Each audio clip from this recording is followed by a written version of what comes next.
안녕하세요. 제도권 주식 분석입니다. 우리가 노후를 대비하거나 자산을 모아가는 과정에서 ETF를 선택했다라고 한다면 그 중에서 가장 대표적인 포트폴리오가 첫 번째 슈드 그리고 두 번째 스파이가 아닐까 생각이 들어요.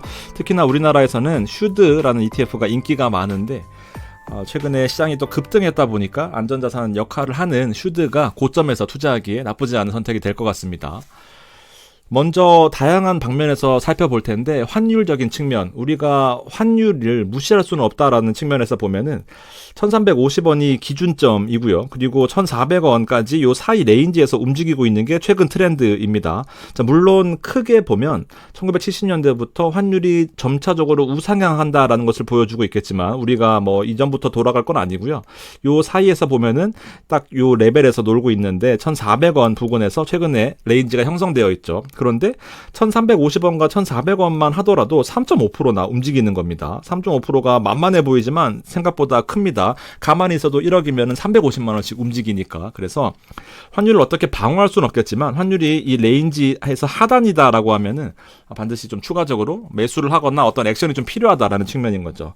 조금 더 시기열을 늘려보면은 여기가 1350원 레인지이고요. 그다음 최근에 금리 인하 기조가 생각보다 뒤로 미뤄질 것 같다라는 그런 뉘앙스에서 1,400원 부근까지 올라갔었는데 이제 지난 금요일 날 파월 연준 의장이 금리 인하에 대한 룸을 시사하면서 11시를 기점으로 환율이 급락하는 모습 보였습니다. 그 전까지만 해도 1,400원 근처에서 놀고 있었거든요. 지난 금요일 날 환율이 많이 빠졌다 보니까 월요일 날 아무래도 환율적인 측면에서는 잠시 손실을 볼 수 있겠지만 우리가 1,350원 부근에서 잘 매수한다라고 하면은 그게 환율적인 측면에서는 잘하고 있다라는 거라고 좀 생각을 해봅니다. 제가 이 6월 달에 포트폴리오를 공개했을 때 실제 이때 슈드가 마이너스 1,000만 원이었거든요. 근데 이때 가격이 27달러였고요. 그러면서 생각보다 손실이 커서 좀 당황스러운 그런 모습을 보였는데 정말 가장 중요한 포인트는요. 슈드의 포인트는 잃지 않는다라는 그런 말씀을 좀 드리고 싶습니다. 이게 얼마나 사실 절실한 얘기냐면은 투자를 하면서 잃고 나면은 모든 것이 사라지잖아요. 그동안 마인드, 그동안 모아왔던 돈, 그리고 멘탈, 그리고 가장 중요한 건 앞으로 어떻게 될 것인가의 계획적인 오류가 발생하게 되는 거죠. 그래서 멘탈이 나가고 좀 조급해지는 이게 가장 큰 문제점인 것 같은데요. 큰 메인 포트폴리오를 슈드나 스파이로 선택하셨던 분들은 웬만해서는 포기하지 않고 계속해서 가져가셔야 된다는 말씀 좀 드리고 싶습니다. 빠지면 더 살 수 있으면 더 사는 거고요. 아니면 그냥 버티는 거예요. 그러면 배당이 알아서 성장해주는 그런 컨셉을 가지고 있잖아요. 절대로 잃지 않는 것만 하더라도 우리가 이런 오류들을 잡을 수 있겠다라는 거죠. 이 계획 오류라는 게 내가 이렇게 해서 한 3년 동안 혹은 5년 동안 혹은 10년 동안 돈을 모아 가볼 거야 라고 하는데 중간에 좀 큰 손실이 발생하게 되면은 마음이 조급해지고 이 계획이 전체적으로 수정해야 되고 또 조급해지다 보니까 나올 수 있는 오류들을 방지해 줄 수 있겠다라는 생각입니다. 그래서 저처럼 이렇게 단타를 치면은 물론 저도 플러스이긴 합니다. 전체적으로 다른 계좌에서는 뭐 샌디스크도 플러스가 나왔고 또 뭐가 있냐? 애플로빈도 그렇고요. 그리고 우리가 했던 피그마나 뭐 단타 쳤던 것들 있잖아요. 다 플러스가 나서 전체적으로 잔고가 좀 많이 늘어난 모습을 보여주고는 있는데 환율적인 측면에서 제가 했던 거는 TMF를 좀 추가적으로 매수했다라는 좀 말씀을 드리고 싶습니다. 그래서 하다 보니까 잔고가 좀 많이 늘어났어요. TMF도 우리 팀 속슬 여러분들하고 이 속슬하고 팀플을 같이 모아가는 이 계좌에서 같이 하고 있는데 생각보다 안정적인 모습 보여주고 있죠. 그래서 잃지 않는 전략으로 슈드랑 채권들은 언젠가는 반드시 회복한다라는 그런 마인드로 좀 모아가셨으면 좋겠습니다. 딸짜리 치던 거 이제 팔고 남은 것들 물려 있는 건데 뭐 거창하게 드린 말씀은 아니지만 1억을 모으고 나면은 가장 중요한 거는 이 효과, 스노우볼 효과인 것 같아요. 속도가 점점 빨라지거든요. 처음에 1억 만들 때는 1,000만 원, 10,000불을 투자해서 7% 이자율로 10만 불까지 달성하는 시간이 7.84년 걸리는데 이제 5년, 3년, 2년 줄어드는 게 느껴져요. 왜냐하면 지금 보시면 아시겠지만 환율적인 측면에서도 300만 원씩 왔다 갔다 하고 그리고 몇 프로씩만 움직여도 뭐 몇백만 원씩 움직이고 단타 조금 쳐도 사실 크게 뭐 무리하지 않는다라는 선에서는 플러스 몇 번 나면은 또 이제 잔고가 불어나니까 1억 만들면 할 수 있는 옵션이 좀 많아지는 또 그런 게 있습니다. 그래서 초보자들 같은 경우에는 절대로 잃지 않는다라는 목적을 좀 달성하기 위해서는 슈드를 꼭 좀 보시면 좋겠고, 대신에 잔고가 좀 부족하면 생각보다 너무 더디니까 QQQ를 같이 조합하거나 저처럼 엣지 자산 형태로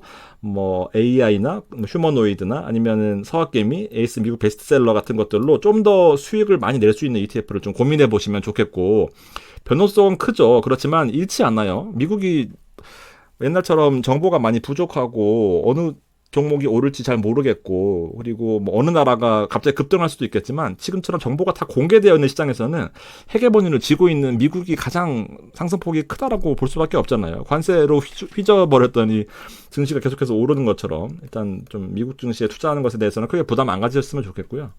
두 번째는 시드가 좀 부족하다, 그리고 내가 초보자다 하시는 분들은 일단 스파이로 시작해보는 것도 추천을 드립니다.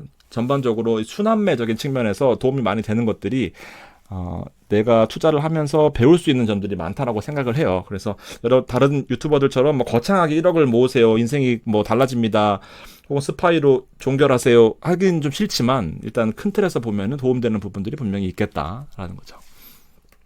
다시 슈드로 돌아와 보면 3월 24일 날 이제 연간 포트 조정했을 때 이때 에너지 종목들을 많이 늘렸단 말이에요. 지금 순환매 얘기를 좀 드리고 싶은데 되게 중요한 얘기인데 쉽게 이제 보면은 또 쉬운 얘기예요. 근데 에너지 종목들을 많이 늘렸고 이때 이제 필수 소비재거든요. 그리고 산업재, 유틸리티. 갑자기 슈드가 뭐 본인의 포트폴리오의 특성에 맞긴 하지만 에너지를 급등시켰단 말이에요. 그러면서 이 금융주를 좀 과감하게 뺀 모습을 보였죠. 그 4%의 배당이 주는 의미는 지금 보면 화이자가 거의 6% 가까이 배당을 줬었기 때문에 이때 3월 달에 포트폴리오를 조정할 때 이 화이자를 뺐잖아요. 되게 큰 이슈였습니다. 그런데 한번 쭉 살펴보면은 배당 4% 이상 주는 종목들이 연속적으로 많지가 않아요. 버라이즌, 그리고 UPS, 알트리아, 리얼티인컴, 이제 크라운캐슬이나 이렇게 보면은 4% 넘으면서 시가총액 큰 것들이 많지는 않거든요. 근데 보면 이때 이 화이자를 빼면서 좀 충격적이었는데, 그리고 블랙락도 빼면서 충격적이었는데, 이때 늘렸던 게 바로 코노코 필립스 아니겠습니까? 코노코 필립스랑 그다음 슐럼버거 같은 것들 포트폴리오에 갑자기 늘리면서 웬 에너지 종목을 늘려 했었는데, 이때 포트폴리오 조정했을 때 들어갔을 때가 102불이었어요. 그러면서 지금 이때 폭락 맞아가지고 85불까지 떨어졌다가 지금 다시 96불까지 올라갔거든요. 그러니까 지금 이게 어떤 의미냐면은 기술주들을 폭등시킨 장에서 이제 기술주들의 대략적으로 순환매가 나오는 시즌이 아니겠습니까? 더 많이 오르고 더 많이 기대하겠지만 사실은 이 빅테크들이 벌어들이는 실적에는 한계가 있는 거고, 계속해서 기대감만으로 가기에는 언젠가 한 번은 지금처럼 MIT나 아니면 샘 울트만처럼 오픈 AI CEO가 거품이다 하면 한마디에 또 빠지는 것, 이 주식시장이다 보니까 실적이 뒷받침돼줘야 되는데 이게 안 되면 또 빠지는 거 아니겠어요. 그러다 보니까 이제 요거를 팔고 나면은 뭘 사느냐, 결국적으로는 덜 올랐던 에너지와 덜 올랐던 헬스케어나 덜 올랐던 필수 소비재가 이제 앞으로의 어떤 사이클에서 좀 올라갈 가능성이 좀 크다라는 겁니다. 그래서 지금 슈드를 담는 포인트는 고점 부근이긴 하지만 나쁘지 않은 것 같다라는 생각이 들어요. 그리고 계속 사면 되거든요. 슐럼버거도 마찬가지입니다. 33불이었는데 지금 최근에 한 달 사이에 요 흐름을 보면은 또 반등을 하고 있는 모습 보여주고 있으니까 에너지 종목 들어가 있는 것들에 대해서 기술주를 매도하고 나서 뭘 살 것인가에 대비해서 한번 살펴볼 필요가 있지 않겠나라는 겁니다. 왜냐하면 고점 되면은 팔고 싶거든요. 더 사줘야 되는데 사람들이 더 주가가 올라가려면 더 사고 싶습니까? 물론 더 사고 싶긴 한데 엔비디아 사기, 그다음 팔란티어 사기, 그다음 마이크로소프트 사기, 메타 사기가 좀 부담스럽단 말이죠. 우리가 부담스러운데 다른 사람도 마찬가지 아니겠습니까? 그래서 좀 덜 오른 테슬라를 사고 좀 덜 오른 이런 배당주들을 좀 사는 거죠. 그래서 섹터별로 보면은 잘 분산되어 있다는 것이 느껴집니다. 잃지는 않거든요, 적어도. 지금 빅테크를 들어간다? 어제 파월이 금리 인하 시사했으니까 빅테크를 더 담아보자? 좀 부담스럽거든요. 그래서 경기 방어적인 성격들의 이런 포트폴리오와 그동안 덜 올랐던 에너지와 헬스케어, 테크놀로지 들어가 있습니다. 10%. 그다음에 경기 순환재들 들어가 있어요. 담배, 알트리아 계속해서 오르고 있죠. 배당주는 이런 성격 가지고 있는 것 같습니다. 또 더 오르는 거죠. 이렇게 횡보하다가 지금 너무 고점 부근 아니냐 할 때 배당주는 더 올라가고 있습니다. 머크도 마찬가지 최근에 조금 반등하고 있습니다. 그동안 제약주가 좀 약했거든요. 19112, 그다음에 머크, 그다음에 화이자 아니면 뭐 노보노디스크 이런 것들 한번 살펴보실 필요가 있습니다.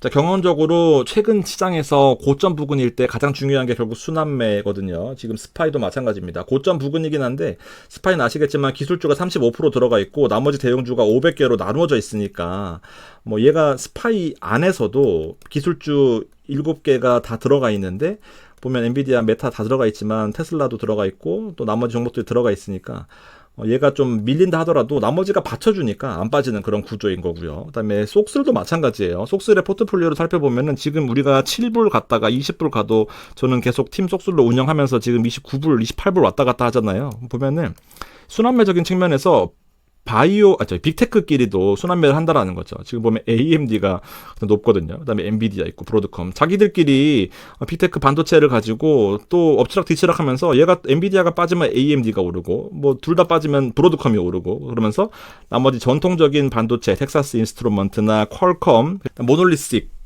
파워 시스템즈 또 올라가지고 마이크론도 있고 전통적인 반도체와 또 최근의 빅테크들이 잘 융합을 이루고 있다. 속슬이 빠질 수가 없다라고 생각이 듭니다. 이렇게 살펴보시면 좋겠어요.